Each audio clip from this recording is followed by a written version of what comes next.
I was saying, Joy Taylor, every dog has its day, and since I'm a big dog, I've got 2 days. Okay. So now. You just called yourself a dog? Yeah, I'm a dog. Yeah, I'm a big dog, a big one. Kevin Durant is 6'11", who can pull up from 40. Okay. This brother is on that level. I'm talking about offensively. Do you think you're better than Jarrell Revis is right now? I'm better than you. All right.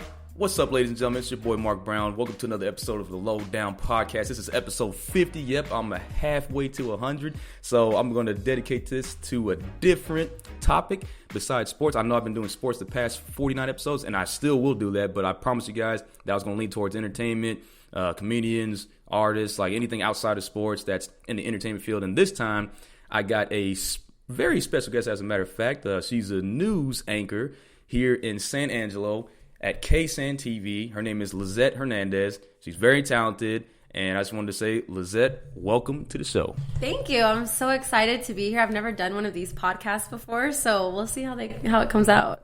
Yeah, I'm pretty sure it'll be all right because, it always works out at the end of the day. So starting off, so you've been here for about 4 months now, right?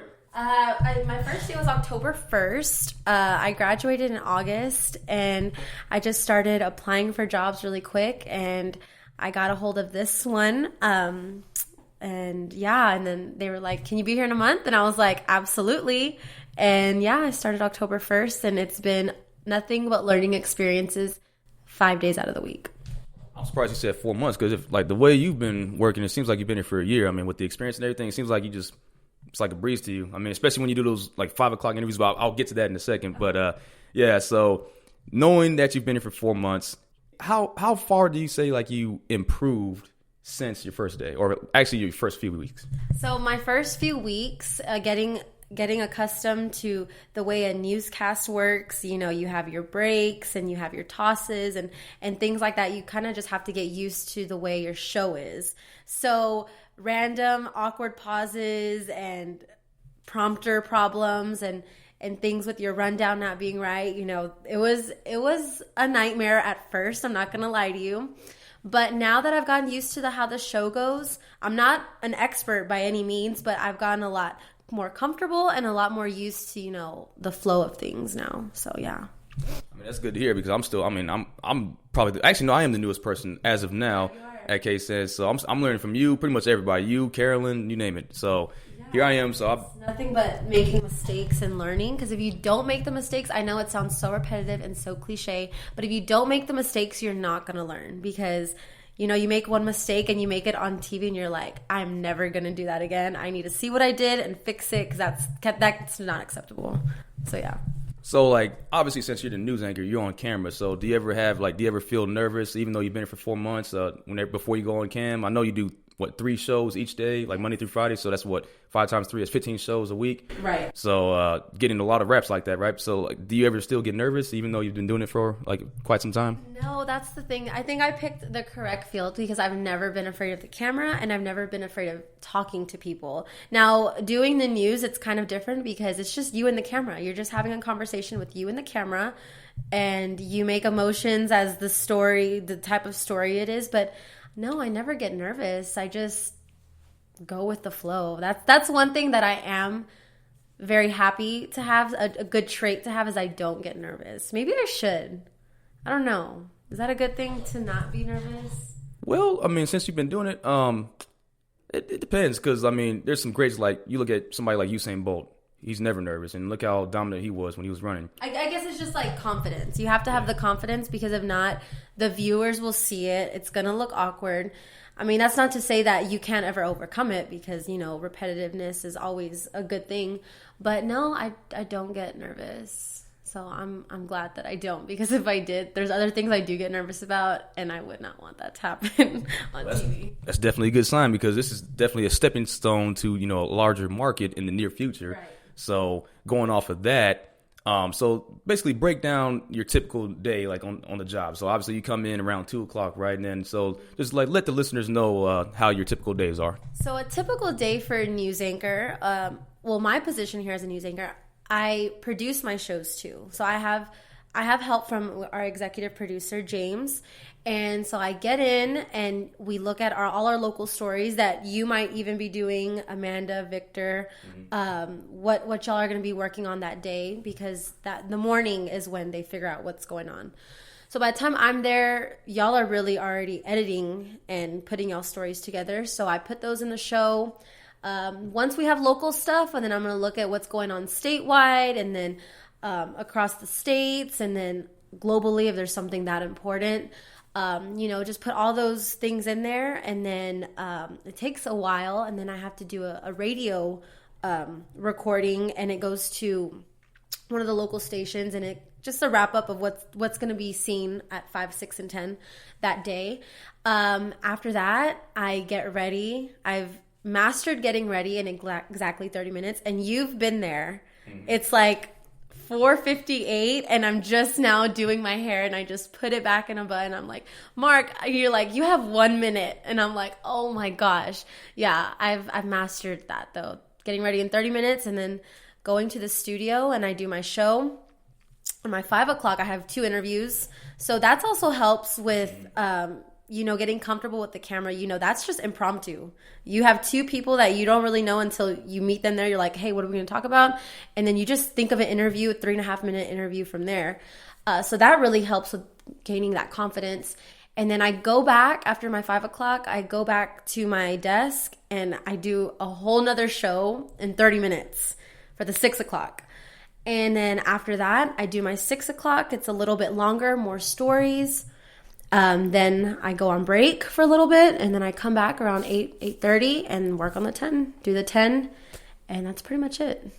Yeah, see, that definitely was a great explanation, because there's been times where I got a chance to fill in, and I remember the first time I did radio, I didn't know what to expect. I was freaking out, but luckily I had somebody help me out. But now, whenever I do fill in, I know what to do. Yeah, but exactly. At the same time, this might sound weird, but yeah,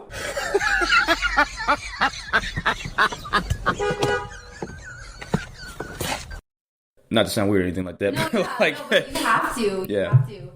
When I got here, Mariah was helping me out, and I remember the first day I got there, the second day I got there, because the first day we just took pictures and stuff. But the second day I was there, I cried to my mom. I was like, I don't know how I'm going to do this, because they show you how you're going to produce, and then they show you how you're going to, actually how you anchor and radio. And I was like, oh my gosh, it's so tedious, especially producing. I give producers so much credit, because it can be very, very busy and very overwhelming, but they do a great job. So I'm glad that we get to be able to get that, portion of the news. Cause I think if you can produce, you can really do anything in news. So I forgot your question, but yeah, I kind of went off. No, it's cool. I forgot what I was talking about, but yeah. What was your question again? Well, my question was basically explain how the typical news day is. Okay, yes, yeah. That's right. Sorry, I just went off the grid. Oh, no, keep going. But yeah, when I first got here, that's why anyone interested in getting into news, and if this might be your first job or you haven't even started your first day yet, don't be afraid to ask as many questions. Make the mistakes that you need to make, because that's what I had to do the first whole month. I was like, I'm just going to try that and see what happens. It works. It doesn't. So yeah.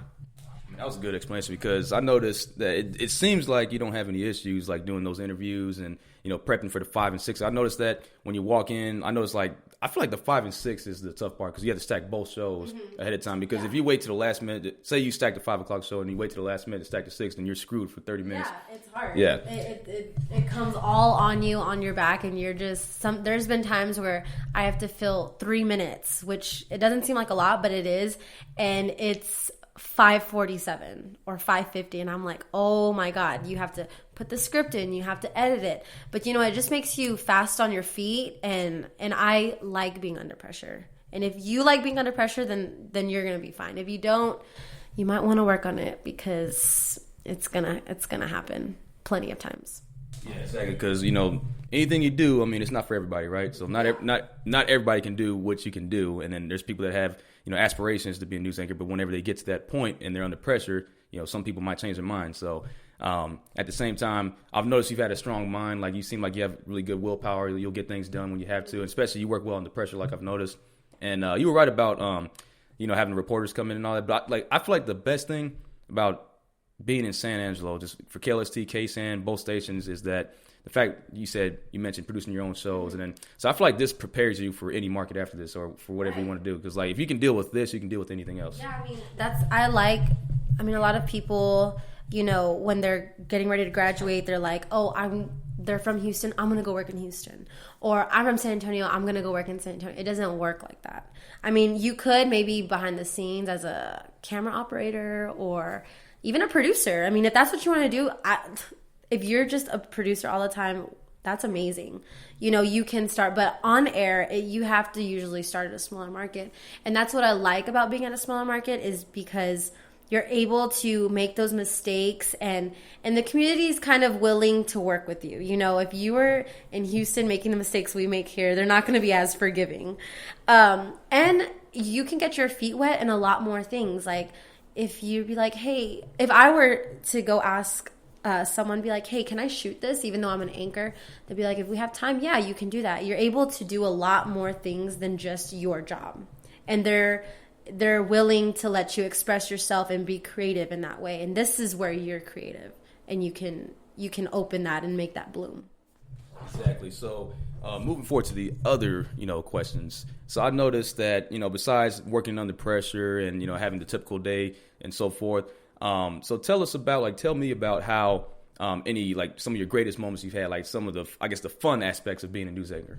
The fun aspects, and this is one of my top reasons that I'm doing what I want to do, is being involved with the community and kids. So a few weeks ago, I was able to go read at an elementary school, and the kids were like, oh my gosh, like they thought it was like the coolest thing ever, and they learned a lot from what I told them. It was a reading program that they had going on, and I just expressed to them the importance of it, and they really took it and ran with it. And it's moments like those, I remember being that small, and when the news personality people would come to our school, I looked up to them. So finally, me being able to be in that position to, future journalists, I want to be able to do that. And just interviewing people with really amazing stories. Like today I interviewed this little girl with Girl Scouts, and I don't know how old she was, but she was definitely in elementary school, and she talked so eloquently about Girl Scouts and what they do and their mission. And I was like, wow, like this is what I like. I love hearing stories like this and being able to tell these people's stories. It's my favorite thing. Man, see, like I did say that I watched the first like 10, 15 minutes, so I missed that interview, unfortunately. But I can always go back. I can just look at Envato whenever I go to work and just go back and watch it. Yeah. Mm-hmm. But that is pretty cool. I mean, see, the fact that you're getting experience doing that, and the fact that you said you got a chance when you brought up like shooting something on like maybe your day off, or maybe when you actually have time, that's also essential to the job. So I feel like that's a big takeaway right there. All right, how about this? What are your aspirations after this? Like, where do you plan on moving forward from San Angelo whenever you get the opportunity? So I guess like where I want to be, like my end goal, is that what you're asking? Yeah. Okay. So a lot of people's goals, is to move to New York or Los Angeles, or if you're in Texas, you want to be in a top 10 market like Houston or Dallas, which is amazing. But for myself, I really just want to go back home to San Antonio. Like that's where I grew my love for journalism and news anchors and TV reporters. Like those were my celebrities. If I were to see a truck, I would tell my dad, stop, I want to go see who it is, because I probably knew them, and I was like in elementary school. And so I want to be able to go back to San Antonio and cover the stories that I would see growing up, like events that go on in San Antonio and things like that, and just get involved and give back to my city. That's my goal. I want to go back to San Antonio and hopefully be a news anchor or maybe even a news reporter. We'll see. But that's so in the future, basically you'll be Lisette Hernandez, aka the Queen of San Antonio. Is that what it is? I mean, I would hope so. I mean, we'll see. I'll definitely document that, because I feel like I have a good feeling that could happen really soon, much sooner than we think. Yeah, I can happen much sooner. Because what's today? February 10th, 2020. So there we go. So we'll hold on to that. We'll hold on to that for sure. But What are some other things, for example, like how did you feel coming in, like, because obviously you said you graduated from Sam Houston State, so what kind of experience did you have prior to